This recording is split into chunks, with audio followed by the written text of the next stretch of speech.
Former world chess champion crushed the Sicilian defense. And yes, this is H1. And yes, we're going to be running it back with another episode talking about chess knowledge, chess wisdom, and chess understanding. Today, we got a game, Boris Spassky against Nikom and Rashkovsky. Yeah. And this was a game in 1973. And yes, we're going to figure out how Boris Spassky crushed the defense in this video. All right, let's get into it. Okay, you already know what the first 5 moves should be.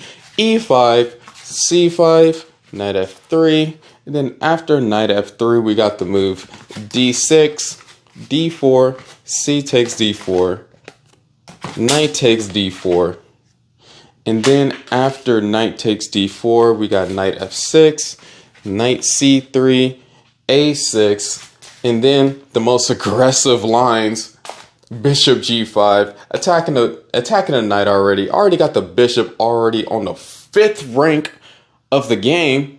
Not that that's any important, me doing that. But after that, we got E6 being played, probably to get the bishop out, knight D7, things of that nature. I don't know, B5 is probably going to be played. Let's just continue on with the game right quick. And then after E6, we got the move F4 being played. F4, the more aggressive lines that are still being played today, but with more computer analysis, which makes it a lot more sharper nowadays than it was before. After F4 was played, Queen C7, Bishop D3, kind of losing connection of the knight and queen, but it doesn't matter because this knight is perfectly fine on the D4 square. We need a Bishop D3, protecting this pawn. Maybe if the king is castled on the king side, you can push up this pawn. Or maybe if this king is staying in the center, you can just have this pawn. There's a lot of things that can happen in the Sicilian defense, in the Sicilian position. But, hey, I digress. Let's get into the game right quick. Knight B D7, which was a small inaccuracy. The computer liked Bishop E7 more, but I'm pretty sure this is still playable. I'm not gonna lie. But after Knight B D7, Queen E2, B5, the usual moves, probably fianchetto the bishop. Queenside castle, the most aggressive moves are always played in these Sicilian games, all right? And then after Bishop B7, which was a small inaccuracy, Bishop E7 needed to be played in that move. Like I'm saying before, like I said before, in these older games, what was I gonna say? In these older games, pretty much the openings, you shouldn't derive your opening repertoire out of these older games because most of these lines are played nowadays. All right, they're not playable or as playable as it was before when it was before chess engines. So don't copy this opening repertoire just because you've seen this game and that it might sometimes work because it's going to stunt your growth in chess. After the move Bishop B7, we got the move Rook HE1 on the board. Now, oh my goodness, look at all of White's pieces. They're on the most aggressive squares on the board. And you might be thinking, isn't Black just losing in this position since all of your pieces are developed in such a way? But surprisingly, no, because you're going against the Sicilian defense. That's just how it feels. You feel like you have all the power in this opening since all your pieces are developed like this in the most optimal squares, but you don't. You just don't. For some reason, you just don't. And I can't explain it. I cannot explain it at all.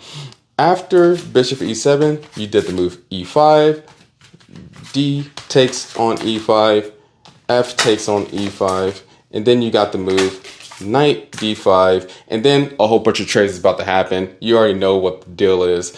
All right, let's analyze this game right quick. You already know that the knight is... Am I in the way? Let me see. This is why I always stand over here, because I feel like I'm in the way when I'm over there. Actually, let me just... Yeah, here we go.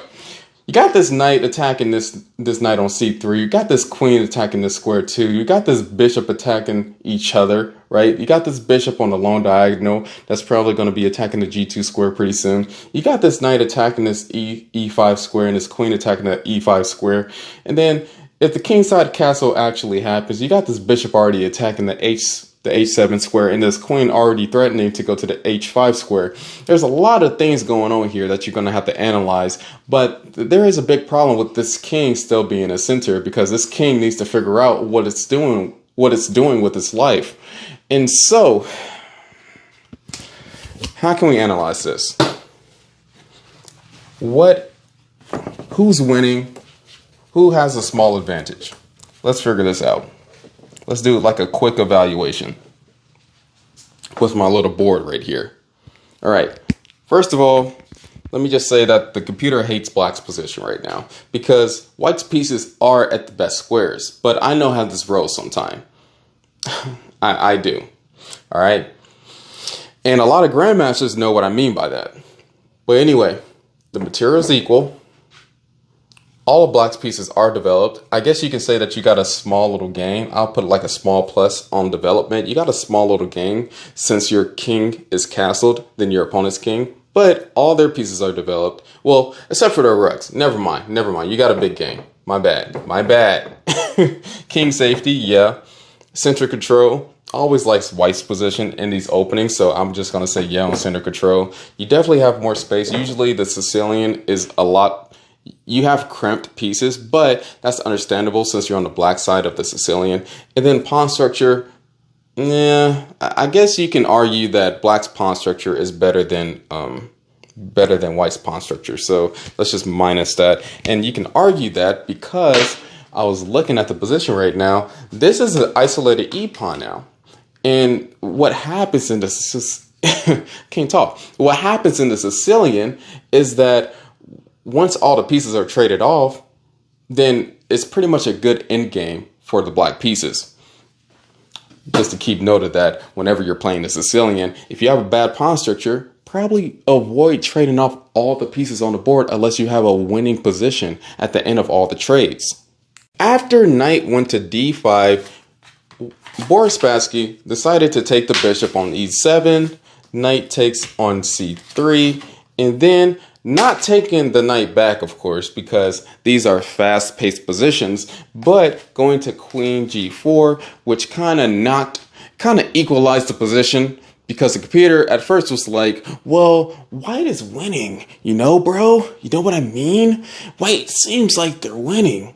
And then queen g4 was played, and it was like, well, I don't think the computer's winning, bro. I don't know about that, dude.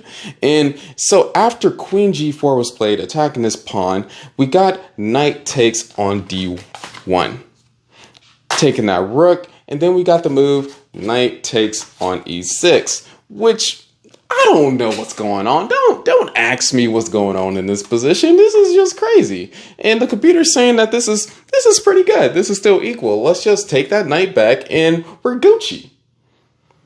But a blunder was made, which can easily be done in positions like these. Like, this isn't normal. Like, what is this? This is why I avoid the Sicilian defense altogether, because I got kids, I got a family. I can't study all this crap. Like, come on, let's be realistic about this. After knight takes on e6, we got queen c6 that was played. Black was trying to normalize the position a little bit with this. They're trying to take back the knight with the queen. That seems like a normal thing, because if you just take the knight back, then you're all good. After queen takes on e6, you're cool. Then we could trade queens, and then I can win a position with a better pawn structure than my opponent. Sounds reasonable. But former world champion decided to do other things rather than take the knight back, which seemed like a reasonable move, by doing the move knight takes on g7. Now, here's the thing. When a master goes on with moves like knight takes g7 instead of the normal moves, just know that you messed up. You either messed up, or you can calculate this and they made a massive blunder. I don't know. But usually 100% of the time, 90% of the time, let's say 99% of the time, you messed up when there's moves like this being played instead of doing the normal move, rook takes or queen takes or whatever. Especially just giving away the bishop like this. Because this just forces king takes on e7. What happens after king takes on e7? We got the move queen g5, f6, and you know what's weird about this position too? There's like 5 pieces attacking the king right now, and the king haven't castled at all. You got the rook on the e-file, and you got this bishop that's about to shine, and this bishop is protecting the c2 pawn. Hey, this bishop is the GOAT. Don't forget about him, all right? And you got this knight on g7. You got this queen on g5. The smart move was actually moving the queen on the g-file, actually. And f6 was being played. Come on. You know that f6 is bad. You know that you're in a terrible position after doing a move like f6, because after e takes f6, and then you're up there running away with the king, trying to get away because you're like Sicilian fashion. Let me just walk my king over like it's castle by hand, right? And after king d8 was played, got the move f7 check. And after king c7 was played, I got 3 pieces around me, bro. I should be good. I should be fine in this position. After putting my king to c7, I got this knight on d7. I got this queen on c6. I got this bishop on b7. I can bring my rooks in. They're stopping your pawn from promoting. What else can you do to harm me? I'm the GOAT. I'm going to beat a former world champion. That's how Black was thinking. But no, not at all. Because Boris Spassky was like, what are you going to do after queen f4? Do I got to explain this? Let's explain this right quick. Let's figure out the reason why queen f4 is a good move. First of all, both masters understood each other and realized that this is a losing position for the black pieces. So that's why after queen f4, black resigned. But let's go through all the analysis, all the variations of this position. After king c8 or king d8, you can't go to king b8 because this queen is taking control of the whole b8 to h2 diagonal. So after the king goes to c8, we can do rook e8. Rook has to take, you queen your pawn, and you get a checkmate. Both squares, c8 or d8, if the king was on both of those squares, it would be checkmate, and especially d8 too, because this knight is defending this e8 square. That's one move. That's one variation, right? If queen defends in this diagonal, you don't just take the queen, then you'll be losing. But you do the move knight e6. Now, you shouldn't be doing moves like king c8, b8, or b6, or I'll just get a free queen. If you do king c6 though, I can do bishop e4, and yeah, like I said, this bishop on d3 was the GOAT, because after bishop e4, you're forced to go away from the king, or go away from the queen, and you get a free queen in that position. After the final move, king b6, the final option to defend this position, rook e6, pinning the queen to the king. The queen can't go anywhere, or that'll be an illegal move to the king. And so Black saw all these options of how he could have lost, and then he just resigned because, hey, this was a former world chess champion. Let me not embarrass myself anymore. And that's how Boris Spassky humiliated this Sicilian defense.